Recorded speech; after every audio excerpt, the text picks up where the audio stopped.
wonderful introduction. That clear distinction between fundraising and resource development. It is something we've always talked about. Non-profits are can I okay? Yeah, I think it's up now. Yeah. So it's something we've always talked about. Non-profits are having this challenge, really differentiating between what resource development is and what fundraising is. And like you clearly stated, fundraising is a subset of resource development. It's because if you look at it from the lens of fundraising, you're going to look at it from the lens of a transaction, from the lens of getting the money and going on your way.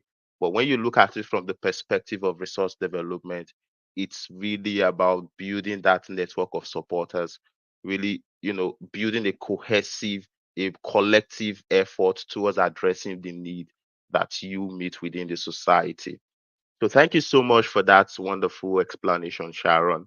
Today, of course, we're going to be talking about a very interesting topic: how to transform your board members into fundraising champions. I know every founder or every non-profit executive here has that challenge. There's this board member who's not even supporting. Sometimes it's even the entire board, right? And then you find that the founder or the board president is being the jack of all trade, trying to do everything, trying to get the organization all up by themselves. And this is really a sad scenario because we've seen that the board sets the tune for the organization. If the board is solid, the organization is usually solid. If the board is distant, is dormant, you end up always finding that the organization is dormant and not really as it's supposed to be. So this is a very common challenge, and many nonprofits have found themselves in that position today. But of course, there's good news, right? There's something you can do to get it right from today.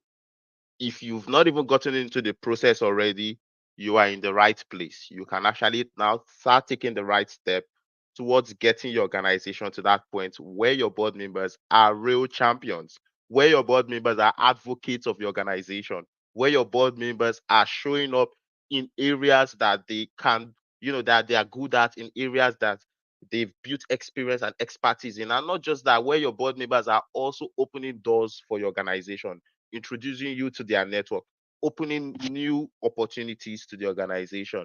So I want to welcome every one of you today, of course, because today we're going to be going into the steps that are going to get your organization to where you want to get it to. So the very first step is 100% board giving, which is creating a culture of philanthropy across the organization. We're going to talk about this because it is the very beginning of the process, right? You can't expect people who can't give to your mission to talk to others to give to your mission. So first, we need to first of all come to the from the very beginning, 100% board giving, and then we're going to go to on to the next step, where which we call the resource development planning. Really, this is where the board members get to come together. This is where we bring everybody's attention to the organization. And then we're going to go on to the aspect of building committees, equipping these committees so that they can be able to, support your organization. We'll then move on to creating a schedule and an accountability system that ensures that board members meet up to expectations. They do what they are supposed to do. And of course, at the end of the day, we're going to look at the execution of this entire process. So when I use the word fundraising, don't get me wrong. I'm actually talking about resource development. But because I know you all are in tune with fundraising, so of course I'm going to keep using the word fundraising. But at the core of it, like Sharon said, it is resource development, where you are actually setting up a collective action towards going after resources, going after money, going after materials that you need to make your mission a reality.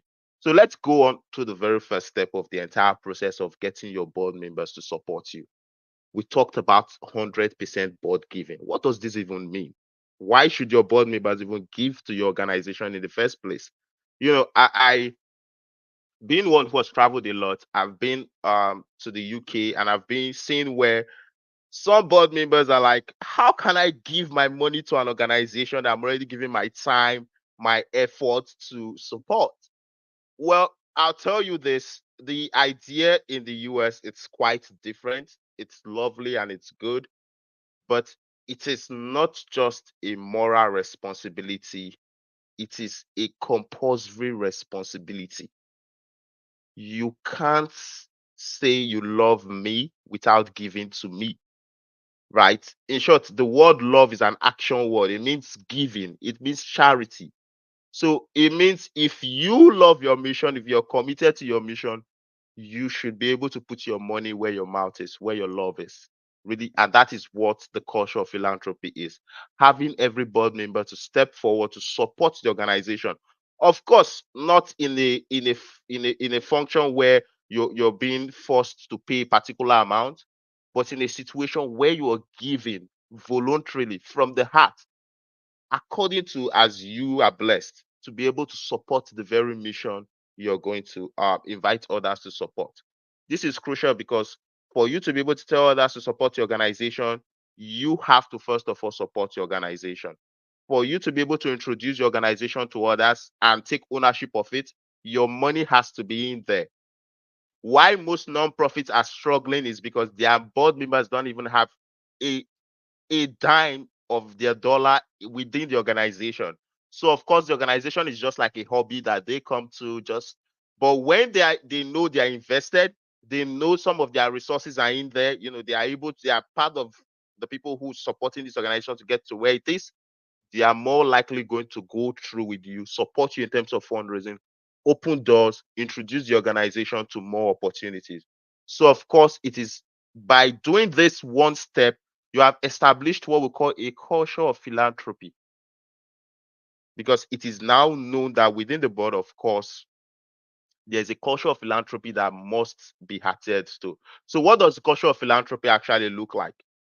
There is a founder and CEO leadership, the founder and CEO championed by board members. We've always seen where the board members hire a CEO and then they expect the CEO to just do everything, like just go raise money, go execute programs, and then they set up expectations so high for these CEOs that they don't even provide enough support for these CEOs to do their job. So how do you expect that to happen? So really, the culture of philanthropy is knowing that as board members, you have to be able to support your CEO, you have to be able to support your development person, your fundraiser, to be able to raise money, to be able to do their job as they are supposed to do.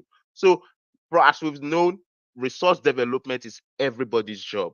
And of course, that is what the culture of philanthropy is all about, getting everybody to know that resource development, bringing in money, supporting this organization is everyone's job, right? Now, on to the next step,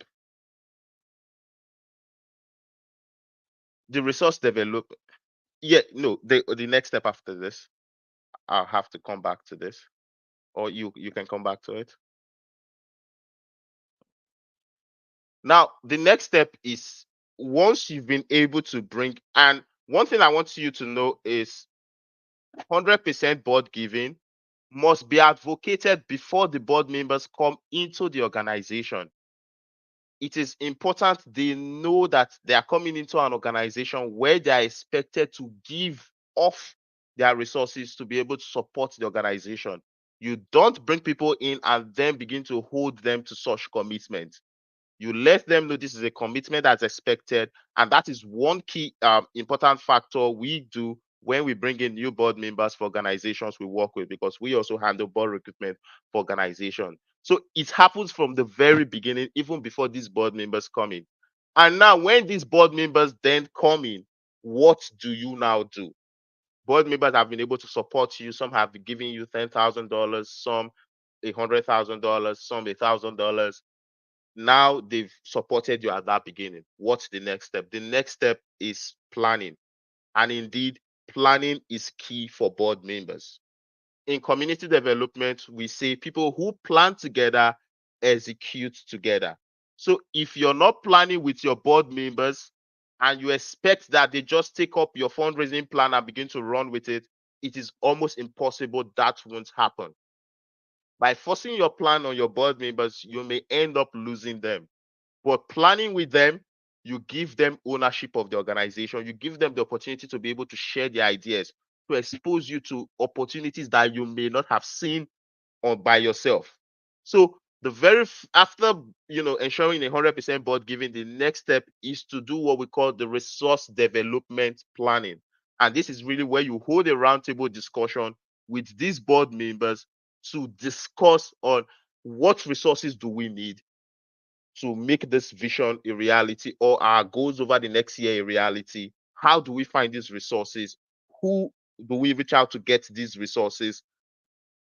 you know, what will it cost us to get these resources? All that has to be planned together by the board. Of course, you could actually reach out to stakeholders, reach out to the wider community, have your executive team be a part of that planning. But it is very crucial the board is the source of that plan, because it is the board that's going to drive that plan by supporting your people down the chain to execute that plan so it can become a reality. So, of course, the next step after planning is what we call the committee creation. You inaugurate committees and then you equip them to be able to execute.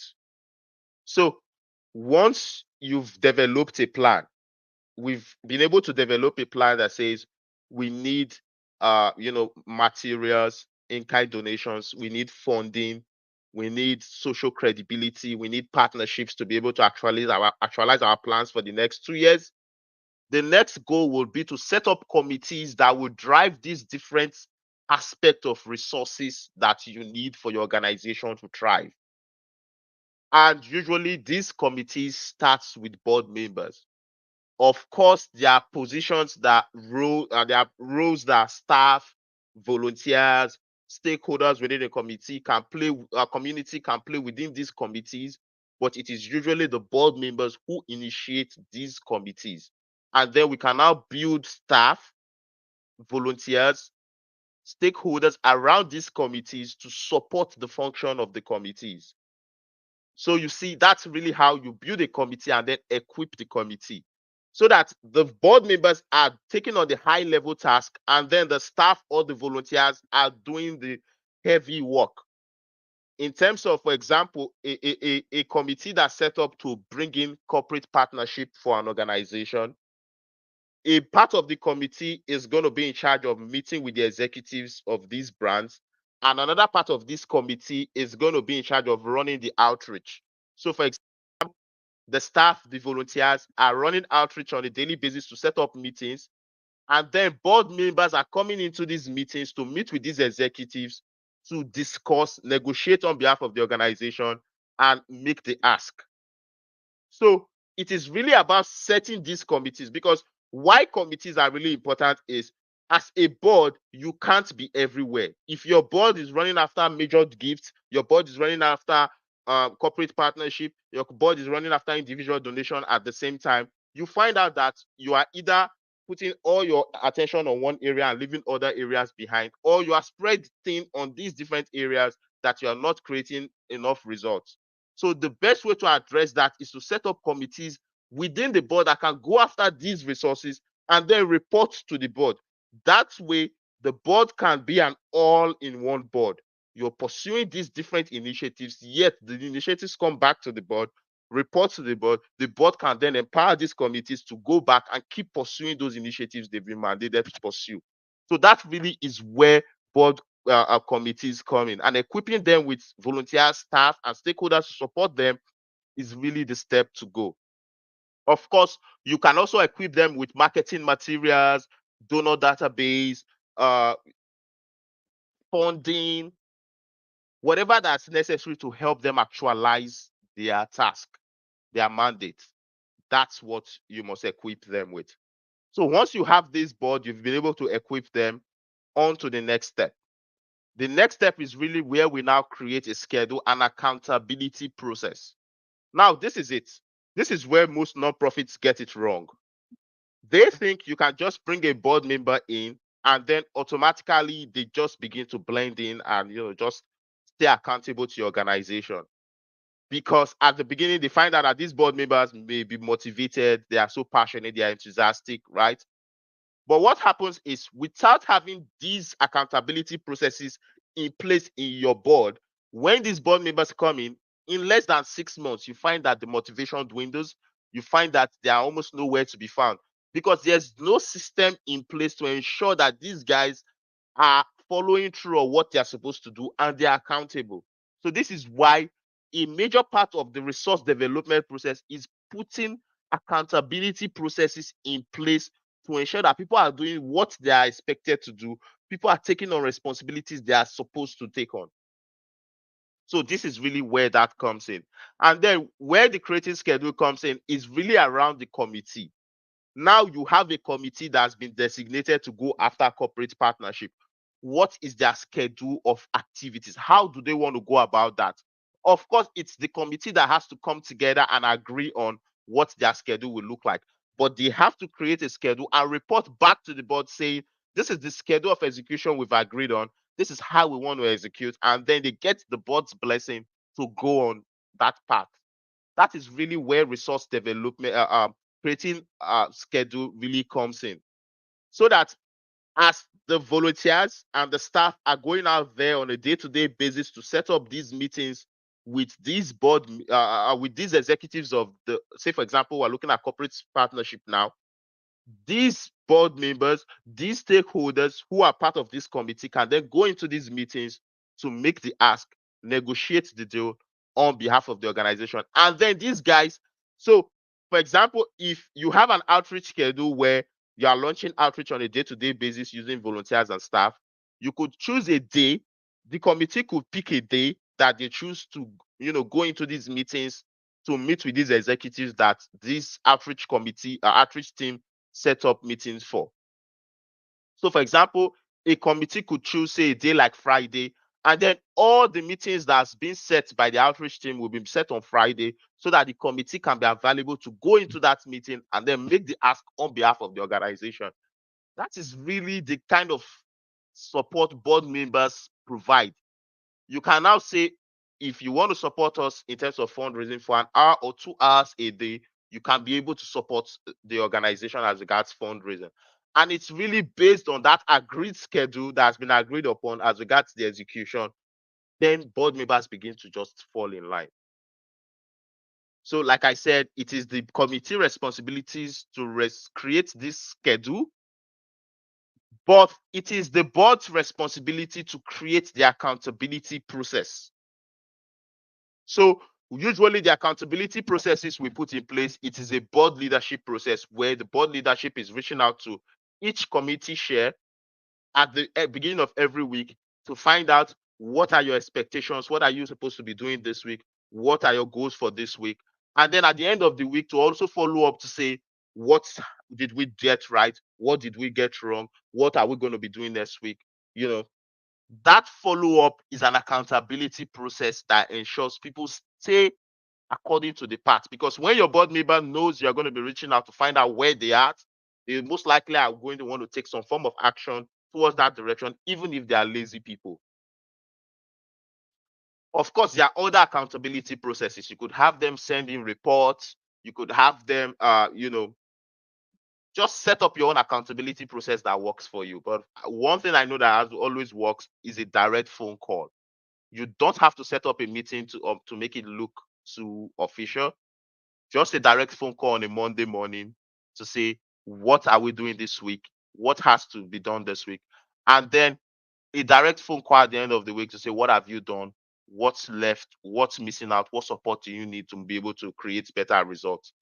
That is the kind of approach that actually brings results. So you must be able to have that system in place. The truth is, regardless of how people are, even if they are passionate, even if they are not lazy, if there is no system to keep them engaged and consistent, they are most likely going to fall off. So this is really where the accountability process comes in. Now you have an accountability process. they've been able to create a schedule of execution. Each board member now know how they support each committee. So when you inaugurate the committee, of course, you have to give them the opportunity to pick committees they want to work within. So through those committees, they can take on responsibilities, and then you can now begin to hold them responsible through those committees. Now, off to step 6, where we now move on to the real action. Now they now have a schedule of activity, they now have an accountability process in place. What does that execution look like? Executing with board members require a lot of strategic and intentional, approach. You're dealing with people who are not professional board members, who are not professional fundraisers. So it means you need to be able to help them grow. You need to be able to help them execute. You need to be able to grow them to the point where they're confident enough to begin to take on these things all by themselves. That's really where you need to be very strategic and intentional. You must not be a bully or one who goes after every board member to say, like you're always threatening. You need to be able to know how to apply diplomacy. There are strategies to get people to do things, and you need to be able to learn those strategies. When you want people to do things, there are ways you put it to them, and then they would be happy to help you execute. That is really the tact and the strategy that's required for execution. So, what are the tact and strategies that are required for you to execute? One, having a close engagement with your board members, having that honest, transparent conversation, open conversation. What is the challenge? Why are you not creating results? Why are you not meeting up to your expectations? Why are you not meeting up to your responsibilities? What kind of help do you need to be able to execute? Do I connect you to this support? Do I connect you to these resources? All that are going to be very necessary when working with these board members. You all are going to be building capacity throughout this process. So it is very important you understand and you support them throughout the process from the very beginning to the point where they begin to help you create results. So let me give you an example of one of the ways you can support them. For example, during the committee stage, you must have equipped your board members with pitch deck, elevator pitch that they could help you to, open doors to community that their own network. You can set up a system to ensure that when these board members open these doors, for example, make the introduction, there's a system that follows up with the introduction. So the board members feel very comfortable of in just simply opening up the conversation because they know that there's a system that will follow up. That's just one aspect of execution you may have to think about when it comes to executing with board members. Another aspect of execution you have to think about is celebrating that small win. So, for example, a board member made an introduction to a CEO. Even if you're yet to make money off that transaction, you should be celebrating that board member in your board meeting to say, this person did something good so that others can begin to see that truly they can be recognized for their effort. When people are appreciated, they are more likely to go and do further. I think we're all in the image of God because God said, if you appreciate me for my finger, I'll show you my hand. That's how we all humans are. So knowing how to celebrate success, knowing how to recognize them, giving them awards, sending them a thank you later, working with them to execute, providing them tools, resources, um, pitch deck, whatever that they need to be able to execute. All that are critical in ensuring that they execute with you and, of course, they create results. Of course, there's a place of measuring and evaluating their results. Now, let's say, for example, or we could all give the board a target to say, introduce us to 12 or people within your network within a year. You have to be able to follow up to say, were you able to meet up with your target? What happened? How can we make sure we make better results next year? You don't just put expectations out there and then leave them to it. You must follow up to make sure like whatever expectations you put ahead of them, they are following through. And of course, they are taking the right action. Again, execution is really where the tire meets the road. There is so much you can do with your board members. There is so much you can be able to achieve with them. But it's going to require you to be able to know how to execute with them, and then how to be able to, hold them so that they can continue to keep that motivation, that enthusiasm that they've started with in the very first place. Of course, planning with them at the beginning is very critical to hold their commitment throughout the process, but your diplomacy, your support, your understanding, your providing them access to professional development, all that would ensure that they support you. I have actually worked with an organization where each board member has a virtual assistant attached to the board member to be able to help them execute, because they are very busy board members. So that's to show you the level of support that you could provide some of these board members so that they can be able to help you execute. A virtual assistant could cost you a couple of dollars in a month. But at the end of the day, if your board members have quality network, if your board members are quality people, you may be surprised the results you may get from that approach.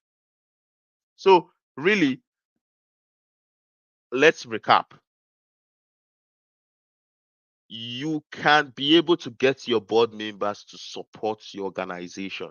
You can be able to get them to support resource development. You can be able to get them to come in and say, yes, let's run with this organization with the whole of our hearts. But it's going to require you to have a standard process. And this is the process that we have listed today. It starts from before they join the board, where you are advocating for 100% board giving, to after joining the board, where you plan with them. If you don't plan with a new board member who's joining the board, you are leaving that board member blind and confused. So once you've been able to advocate for 100% board giving, plan with them so that everybody can know that this organization is ours. Planning, I would always tell founders I work with that planning is like a blending process. It transforms the vision from my vision to our vision. And that is the commitment you need to, that's going to follow through from creating committees to scheduling and executing to even executing. If they don't have an ownership, then it will never work. That's why planning is very important.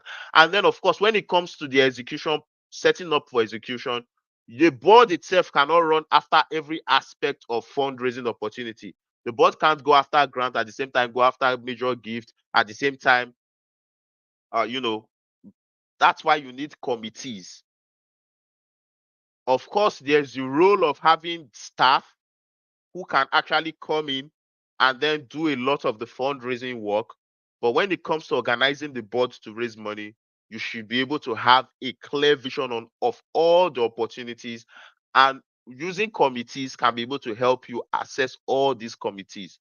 Then equipping the committees by bringing in staff and volunteers to support, equipping the committees by providing them tools, content, resources that they need to be able to execute, working with them to create a schedule of execution so that everybody can know when they are supposed to support and what time they have to support the organization, setting up accountability process so that everybody knows that your expectations, we are going to be holding you to them.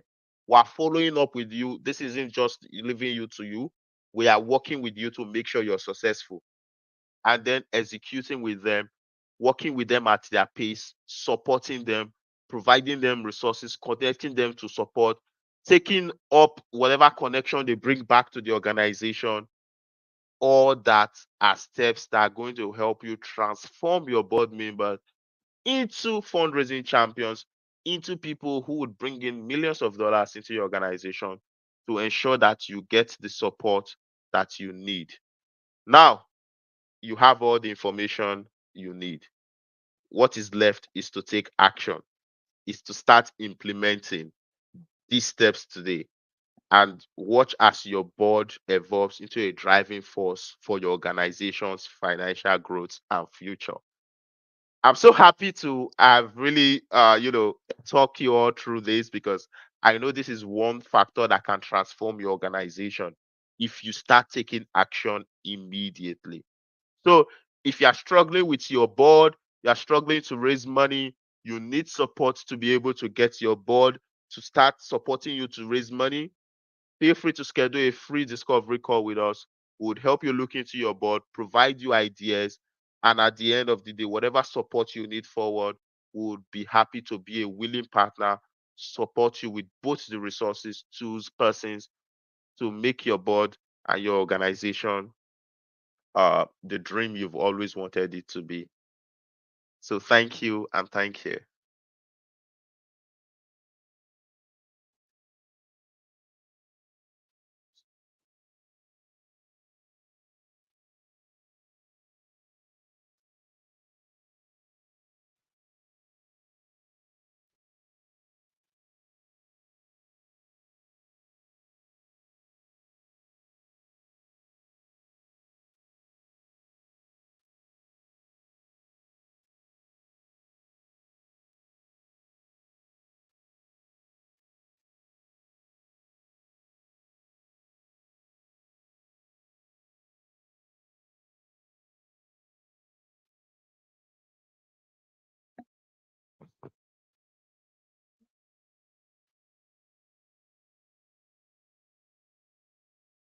Mhm.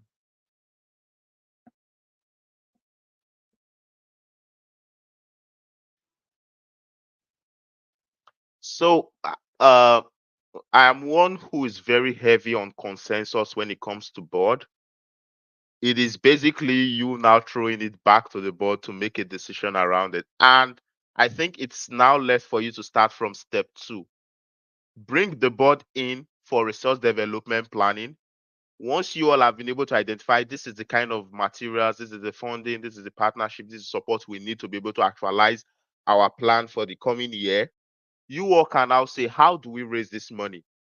The CEO, the board director, the board chair, or the board president can now put forward, the proposition that says we should all be able to put our money where our mouth is. Why? How about we start by supporting, you know, putting together some startup resources for this funding we're looking to grow.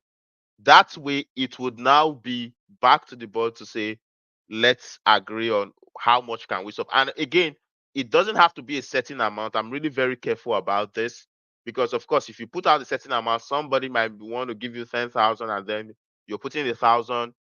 You're losing out of opportunity and also causing restriction within other people. So what I would always do is I always put it forward as the widow's might. I'll tell you, it's a concept of the widow's might. What can you support? We now all know we need $200,000. Of course, this is beyond. If you're looking for $200,000, nobody should be talking about supporting with $200, right? So it's really about, this is what we're looking for. How best can you support us to get there? And then it's left to the board member to be very sincere to say, this is how I can support. But at that point, it is, you have to put it back to the board to say, this is what we're looking to raise. First, let's band around it, because if we don't band around this and bring our money first, people may not even be able to give to us. There are grantors out there who would not give you grants except they see 100% board giving in your board. Or, there are founders, there are corporations out there who probably would want to see that you have, first of all, put your money forward into what you're asking them to put forward or put their money to. So it's really having that planning session with them and then laying it all out to them to say, this is what we want to raise. It is best we all, first of all, take a step before we begin to ask people to take a step.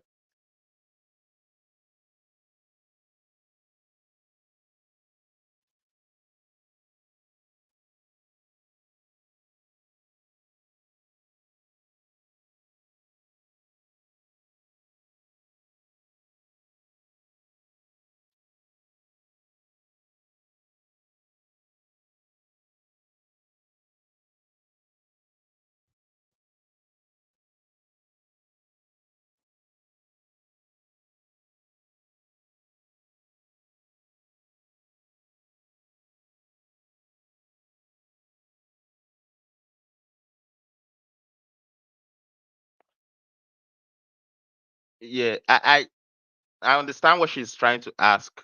Just like the last question I answered, you've already brought them in. You can't now start saying it's 100% board giving. If you start with that approach, you may, you know, push them away. So it's best you all plan together. That planning is where you now say what programs. What I usually, let me just get you straight to the point. What I recommend is invite all board members in for a work planning meeting. Work planning is where you define the programs, events, and activities you're going to be executing over the next year or next 2 years. Once you all agree on these are the programs and events we want to execute, next is now to develop a budget that's going to help you execute on those programs and events. At the end of developing that budget, you're going to have a figure that says $300,000, $100,000. At that point, you can now put it back to them and say, we need to be able to raise this money and we have to go ask people. But we can't ask people if we ourselves have not been able to give to support this.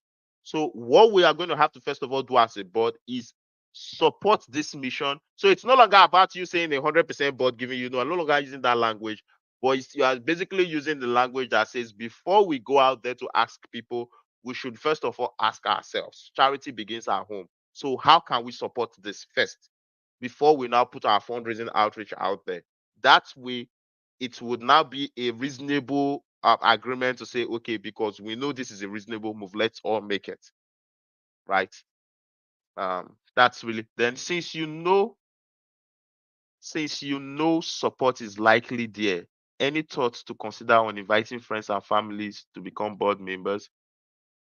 I'll tell you that's a very tricky part. We've seen so many nonprofits struggling because they brought in friends and family. The truth is, if it's about funding, most of your friends and family will support you in terms of funding even without you bringing them on the board. So ask for support if you need to ask for. But if you feel they have the skills, they have the expertise, the passion, the will to run as board members, then of course you should be able to have them in and not just ask for money. But if you feel it's just about getting them to support you in terms of money, we even have an advisory board. You could set up an advisory board where you could have these goodwill people who are well wishers who support you, and then they feel like they're affiliated with the organization. They have their role, advisory board members of this organization. They could put that on LinkedIn everywhere, but of course, you want people who know what they are doing, who have the skills, who have the support to be on that board so you can get the kind of support you need. Can we get the slide? Yes, you can get the slide of this recording. It will be shared on YouTube. So we would share the link for the recording immediately after the recording of this presentation. I think our board chair, I think I see one. Our board chair is weak. He doesn't hold members to their word. There's lack of accountability. What can we do? That's a tricky one. So, of course, I would always say your board chair shouldn't be weak. There's no way you would have a weak board chair and be successful because humans are like, I think a lot of us still have the babies in us.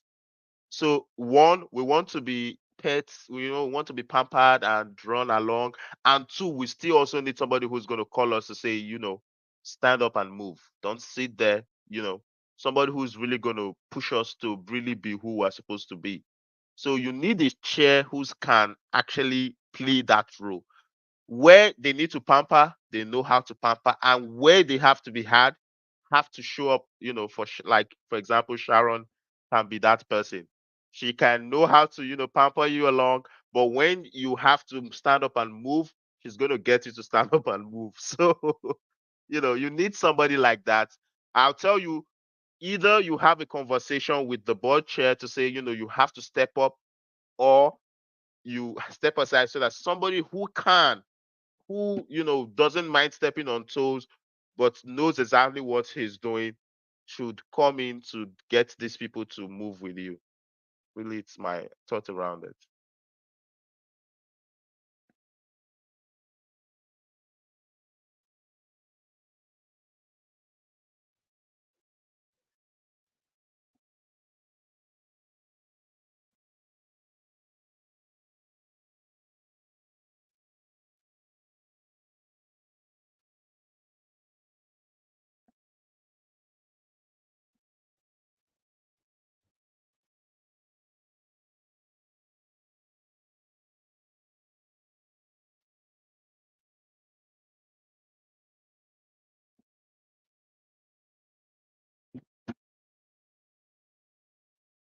Mm.